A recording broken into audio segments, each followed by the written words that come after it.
¿Qué dijimos que era hoy? ¿El día de qué? Del Pentecostés, ¿sí? Entonces, vamos a comenzar con eso, pero en realidad yo lo que yo les quiero hablar es de otra cosa. Pero vamos a la palabra, así nos ponemos en sintonía, ¿sí? Y el libro de Hechos, Anita, vamos a ir del verso 1 al 8. Hechos 1, 8.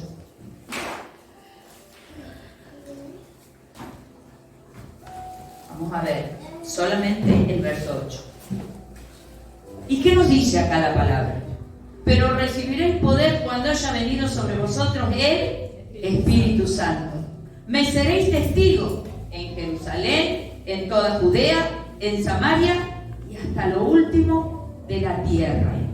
Miren, qué poderoso que es. ¿Qué es lo que nos dice? Que cuando nosotros íbamos a recibir poder, cuando haya venido sobre nosotros el Espíritu Santo. Acá el Señor ya se había ido y le está diciendo a quién, a su pueblo. ¿Por qué? Porque los discípulos habían quedado como muchas veces estamos nosotros, como nos sentimos sin fuerza, habían perdido al maestro, se habían quedado solos, tristes, tal vez en un proceso, tal vez era su desierto, como muchas veces estamos nosotros. Pero ¿qué fue lo que hicieron ellos? Dice acá la palabra que recibiréis poder, le dijo él, cuando haya venido. Y yo tomaba este versículo y decía, acá nos dice, recibiréis poder cuando haya venido el Espíritu Santo y me seréis testigos. Primero dice, en Jerusalén. ¿Y dónde creen ustedes? Porque cuando la palabra me habla a mí. Entonces yo decía, ¿dónde es Jerusalén? Mi casa. Amén. Jerusalén es casa. Entonces yo seré testigo ¿en dónde? En mi casa. Con los que están alrededor. Con tu hijo, con tu esposo. Con los íntimos. Ahí es donde yo tengo la primera iglesia. Aquellos que tienen llamado. Muchas veces, bueno, yo llegué, Señor, hablo siempre de mí. Yo llegué y ¿qué pasó? Yo trataba de hablar a los de al lado, pero no querían. Yo servía al Señor y a veces queremos servir, pero primero tenemos que ser testigos en Jerusalén. Porque no nos está diciendo, dice ser testigos. ¿Y qué es ser testigo? Ser una carta leída. Que tu sí sea sí y que tu no sea no. Porque muchas veces, como papás, empezamos a querer cambiar la palabra. ¿Por qué la queremos cambiar? Porque si el Señor me dice que esto está mal, yo no puedo para agradarle, porque yo le tengo que agradar a Él. Amén. Entonces, al tener que agradar al Señor, yo no tengo que hacer alianzas con el enemigo. Ayer aprendíamos que cuando yo no tomo un lugar, el enemigo me lo roba y me roba el fruto. Entonces yo tengo que empezar en este tiempo a tomar autoridad en lo que Dios me dio, a ejercer esa autoridad, porque Dios me puso por cabeza, Dios no me puso por cola. Tengo que ser testigo, dice en Jerusalén. ¿Y dónde más dice? En Samaria y hasta lo último de la tierra. Y yo acá decía, Jerusalén es casa, Judea, ¿sabe dónde es Judea? Acá. Porque muchas veces somos testigos en casa, pero venimos a la iglesia, yo con la pastora todo bien, pero a este pibe, a esta piba que toca el teclado, no la soporto. Y eso también es testigo. Eso es Judea. Tenemos que ser testigos. Parece tonto lo que digo, pero es real. Porque no puedo decir que amo a Dios si no puedo amar a mi hermano que se sienta al lado mío. Porque no me cae en gracia, porque no me gusta. Si eso le pasa, usted tiene que mirar y ver qué es lo que está operando en mí. Porque tal vez ese hermano nunca le hizo nada, pero a lo mejor en su pasado es igual a un hermanito que cuando iba a la otra iglesia le hizo algo. Entonces el Señor, como usted no aprobó, llega y viene y en la puerta quien le abre ese hermanito, que es idéntico, parecido, tiene algo parecido. Entonces el Señor lo pone ¿para qué? Para que usted realmente pueda probar eso. Amén. Entonces es donde Judea la iglesia, ¿sí? No solo esta, los hermanitos que van a la iglesia del pastor Eduardo, los que van a la iglesia del pastor Suárez, los que van a todas las iglesias, debemos ser testigos, los de Taber, también, tenemos que amarlos, ¿sí? Y ser testigos con ellos. Y después dice en Samaria. ¿Qué es Samaria? Tu barrio. ¿Qué es Samaria? Tu trabajo. ¿Qué es Samaria? Tu familia inconversa.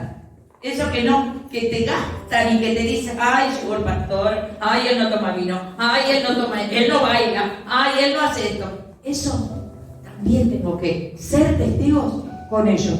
Y entonces dice, seré y hasta lo último de la tierra. Pero yo debo ser testigo. Después yo miraba y veía la venida del Espíritu Santo en el capítulo 2, del 1 al 4. 2 del 1 al 4. Yo lo tengo acá. Las que no marqué, después vamos a leer de ahí, ¿sí? Y dice, cuando llegó el día del Pentecostés, el día de hoy, estaban todos unánimes. Y de repente vino del cielo un estruendo como de un viento recio que soplaba, el cual llenó toda la casa donde estaban sentados, y se les aparecieron lenguas repartidas como de fuego, asentándose sobre cada uno de ellos. Y fueron todos llenos del Espíritu Santo y comenzaron a hablar en otras lenguas según el Espíritu les daba que hablasen. Ahora yo decía, ¿cómo estaban ellos? Unidos, en unidad, juntos, orando. ¿Estaban a los altos? No, dicen que estaban sentados, estaban quietos, y que de repente, ¿qué pasó? Comenzaron a sentir la presencia de Dios, empezaron a tener experiencias, lenguas repartidas como de fuego. Yo, por ejemplo, en la adoración, yo me puse este vestido, me cargué el pastor, porque este debe como tener un tapado puesto, porque es re grueso, me levanté con frío. Y después cuando estuvimos acá, la verdad que me dio calor y no tenía más cosas, pero no me puedo sacar el vestido. Pero yo cuando siento la presencia de Dios realmente, yo invierno, verano, yo transpiro, porque siento un fuego. Entonces cuando sentimos, cuando nosotros estamos unidos, cuando estamos unánimes, cuando lo buscamos a Él, ¿qué es lo que vamos a lograr si somos testigos? Lo que pasa es que a veces nos olvidamos de Judea o nos olvidamos de Samaria. En algún lado perdemos el testimonio. Y ahí está la clave. O no estamos unidos, porque todo bien, el ejemplo que le di, todo bien, pero la verdad que Almita no. Pero bueno, ¿qué va a hacer? Yo voy a orar, Señor, te lo entrego en tus manos. Y tengo enojo, y tengo juicio, y tengo falta de perdón. Y entonces, aunque el Señor quiera manifestarse, porque Él no puede ir en contra de su palabra. Porque acá que dice que cómo estaban unidos y cuándo iban a recibir poder, cuando ellos fueran testigos. Y a veces no lo somos. Entonces, por esa razón, no podemos comenzar a ver los frutos. Dice que ellos empezaron a sentir la presencia de Dios, podemos tener esas experiencias, ese fuego. Y en este día Dios quiere encender muchos corazones. Amén. Dios quiere derramar, pero más que nada Dios quiere que tengan pasión por el Señor. Amén. Y que obviamente todos los que están acá hoy lo han puesto primero. Dice que Él se derramó sobre ellos. ¿Y cómo hizo? Para que ellos, el poder derramarse sobre ellos, ellos tuvieron el deseo, el anhelo. Yo no sé cómo viniste hoy, pero si viniste con deseo, viniste con anhelo, con deseo, con pasión por el Señor va a derramar de su presencia, va a derramar de su fuego. Aquellos que están apagados, aquellos que vienen con cargas, con peso, aquellos que vinieron, aún el desánimo vino sobre su vida, en esta mañana el Señor los va a encender. ¿Sí? Porque Él mira tu corazón, Él ve el deseo de tu corazón. Y dice que ellos comenzaron a sentir eso. tengo que desearlo, tengo que anhelarlo. Ahora yo tengo una pregunta para hacerle. Si ustedes lo desean, lo anhelan, Él va a venir. Y va a venir sobre ustedes. ¿Por qué? Porque ustedes lo están deseando. Ahora, ustedes irían a un lugar donde no lo tratan bien, donde no lo desean, donde les son indiferentes. Supongamos, bueno, le da lo mismo. Me saludan, no me saludan, me ignoran, me dejan ahí. Y muchas veces nosotros somos así con el Señor. Sí, obviamente. Sí, pero a mí no me pasa nada. ¿Sí? Tenés que desearlo. Tenés que anhelarlo. Tenés que ponerlo primero. Tenés que ponerlo primero. Hoy la hora avanzó, son las 12 menos cuarto. Pero muchas veces lo dejamos al Señor porque hay otra cosa primero. Es triste, pero el Señor puede hacer eso por nosotros en algún momento. ¿Por qué? Porque no lo pusimos primero. No lo pusimos primero. Entonces, si no lo ponemos primero, quiere decir que aunque el Señor quiera, no puede entrar en ese corazón. No puede derramarse. Porque no lo anhelaron. No lo desearon. Amén. Amén. El Espíritu Santo es el que nos iba a ayudar. Juan 15, 26 y 27.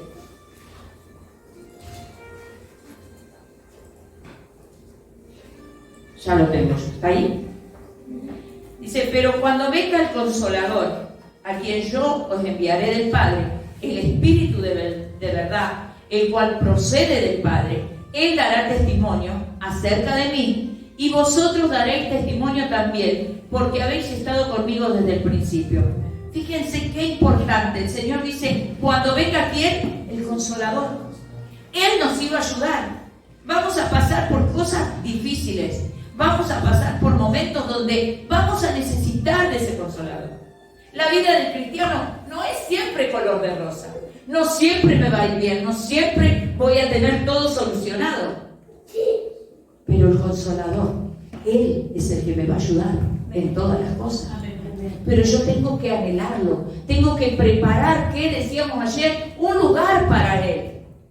Pero muchas veces venimos el domingo, queremos que el Señor nos solucione y de lunes al próximo, hasta el otro domingo, ¿cómo está mi vida? ¿Cómo está mi relación con Él? ¿Qué lugar le doy?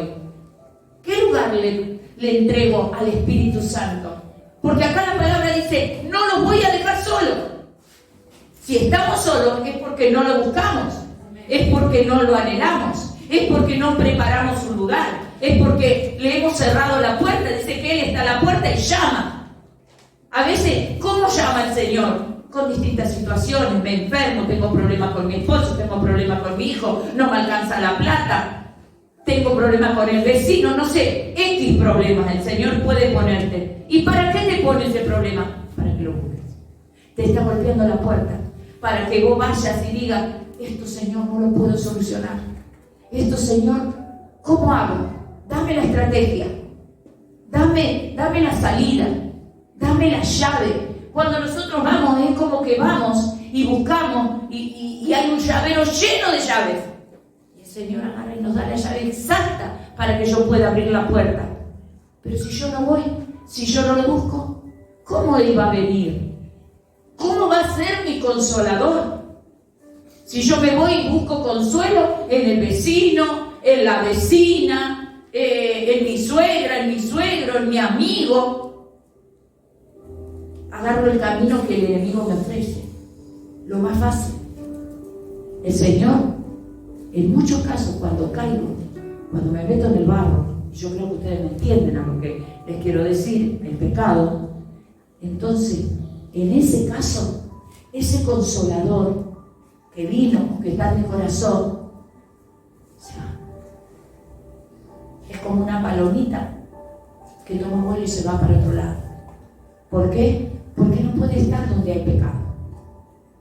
No puede estar donde hay enojo, donde hay falta de perdón. El consolador no puede estar. Y entonces yo pierdo esa comunión. ¿Con quién? Con Él. Y nosotros necesitamos ¿de qué? de ese Espíritu Santo, necesitamos más de Él. Y yo había puesto acá, ¿cómo hacemos? ¿Cómo hacemos para eso? Y acá yo anoté, ¿cómo estaban los discípulos? ¿Cómo estaban? Unidos. ¿Cómo estaban? Unidos. ¿Y cómo más? Sentados. ¿Qué significa eso? De estar unido y quieto, pero buscando de quién, de Él, orando, adorando. Por eso a veces es tan importante que nosotros estemos en adoración, en intercesión. Y a veces viene la situación, viene el problema a preocuparte. Vos estás sentado, querés adorar, querés escuchar la palabra. Por ejemplo ahora, 12:10, ¿qué voy a cocinar? ¿Qué conseguí la comida? ¿Por qué? Porque el enemigo viene con eso en tu mente. Porque Él te quiere robar la bendición que Dios tiene preparada para tu vida.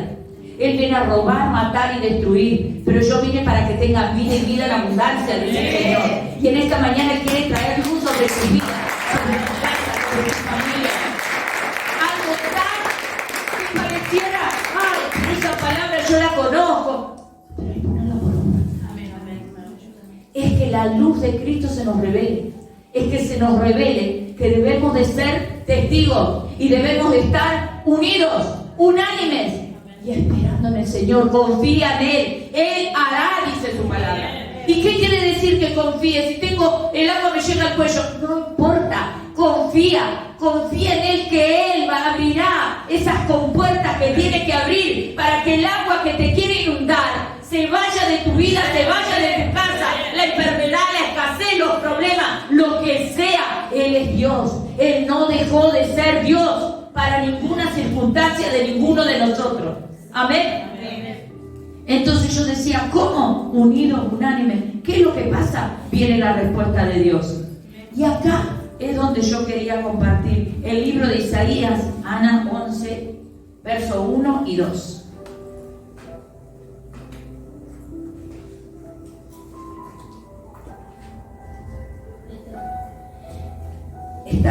Dice acá, saldrá una vara del tronco de Isaí, un vástago retoñará de sus raíces y reposará sobre él el espíritu de Jehová, espíritu de sabiduría, de inteligencia, de consejo y de poder, espíritu de conocimiento y temor de Jehová. ¿De quién nos estaba hablando el profeta acá?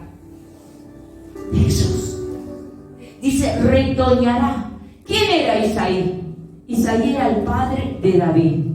Y dice, de Isaí iba a salir un retoño. Cuando yo veo, yo tengo plantas, a mí me gustan las plantas. Cuando yo saco un retoño, parece tan chiquitito, parece tan pequeñito. Pero después, yo tengo esto, mis hijos todos saben, tengo una planta que se hizo como la puerta del altar. Pero era una plantita que trajimos del Chaco, que eran 2 o 3 hojitas. Belén la trajo sentada en el asiento de atrás. Y de ahí saqué muchos retoños. Porque las chicas todas les di plantas. Si viven o no viven, el tema de ellas. Pero yo le di retoños. Después tengo en casa, aparte de esa grandota, tengo 2 o 3 más. Yo saqué ese retoño. Y aunque parezca pequeñito, se hizo grande. Y ese pequeñito que salió del tronco de Isaí llegó a ser el Salvador de todos nosotros.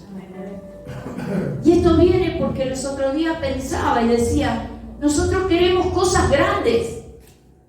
Yo pienso y digo, ay, quiero la camioneta 0 kilómetros. Ya la tengo, el Señor me la va a dar. Pero mientras tanto, me tengo que conformar con lo que tengo. Y tengo que darle gracias a Dios por lo que tengo. Queremos tener edificada la iglesia en el campo de atrás. Sí, lo vamos a tener. Pero mientras tanto, vamos a arreglar el techo. Mientras tanto, vamos a pintar las paredes. Amén.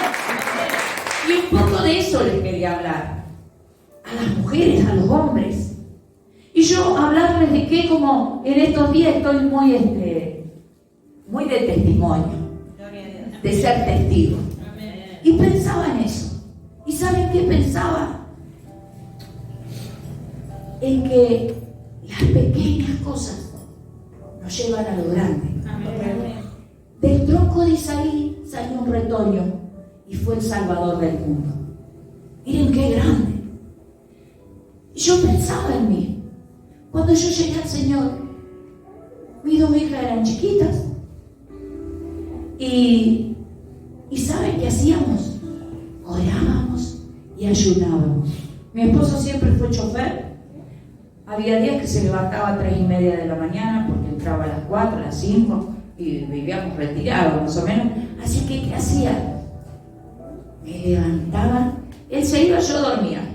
Pero cuando él cerraba el portón, cuando yo sentía que ya se fue, nos levantábamos, Belén, Florencia, hoy es ayuno, a leer la palabra, a orar y a limpiar los aires espirituales de mi casa y declarar su palabra y orar y ayunar y reclamar la vida de mis hijos, la vida de mi esposo.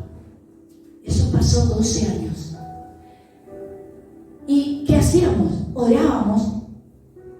1:30, 12:30 llega. Entonces, ¿qué hacíamos? Vamos a levantar el ayuno antes que llegue, porque obviamente hacíamos guerra espiritual. Entonces, antes que él entrara, nosotros nos tomábamos las 3 de la mano, orábamos, profetizábamos, nos cubríamos con la sangre de Cristo y el ayuno estaba levantado y la comida a la mesa puesta. Entonces, ¿qué hacíamos? Las 3 nos sentábamos en la mesa y orábamos y decíamos: Señor, bendice todo el alimento, dale a los que tienen. Pero lo hacíamos entre las 3, en secreto. Él no quería saber nada. Y un día, la que no viene, nos sentamos a comer y ella, cuando se sentó, ella siempre fue así rebeldona, ¿no? Entonces, ¿qué hizo? Se sentó el padre en la mesa y ella dijo: hay que orar. Entonces él le dijo: bueno, orá. Y ella oró por la comida. Esa fue el vástago chiquitito. Pero al otro día se sentó a la mesa, nos sentamos todos y no decíamos nada.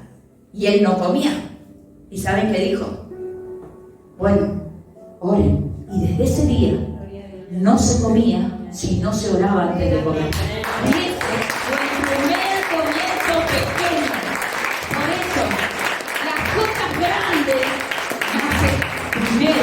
Siendo pequeña. Y saben, ese día yo empecé a declarar que había un pastor, que había un profeta, que había un salmista sobre su vida. Yo no lo veía, pero ese día empezó el retoño a dar fruto. Ese día fue el día que yo planté esa plantita, ese brotecito, y empecé a regarlo con oración, con ayuno, con intercesión. ¿Qué te quiero decir, mi amada? Aunque el comienzo sea pequeñito, las cosas grandes comienzan con algo pequeño. Las grandes victorias primero las vas a ver con algo pequeño. Capaz que en esta mañana vos viniste esperando que yo te diera la revelación del apóstol Álamo, pero todo comenzó con algo pequeño, porque para llegar a ser apóstol, mi apóstol, primero tuvo que ser un siervo que tuvo que orarle a una garrafa para poder cocinar cuando no tenía para comprar, y creer, como viendo al invisible, que él lo iba a hacer. Y este es el tiempo que tenemos que creer en lo sobrenatural. Este es el tiempo que tenemos que desafiarnos a usar el poder que Dios me dio. Este es el tiempo, pastor, yo lo voy a corregir. No es el tiempo que van a suceder milagros, es el tiempo que los milagros ya están sucediendo. Yo tengo que creerlo, y creerlo como pueblo, y creer que las palabras que me sueltan acá adelante, atesorarlas en mi corazón y regarlas cada mañana con ayuno, con oración, con intercesión y creyendo. Amén. Yo pensaba cómo yo me fortalecía en la presencia cada día. Ustedes creerán que era fácil. No, mis amados, no fue fácil, pero yo le creí a Él. Por eso te animo, cree, porque el que cree es el que ve la gloria de Dios. Si no le creemos, no vamos a ver nada.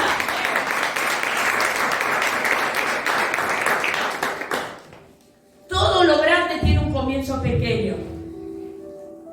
David, el rey David, de ahí viene Jesús.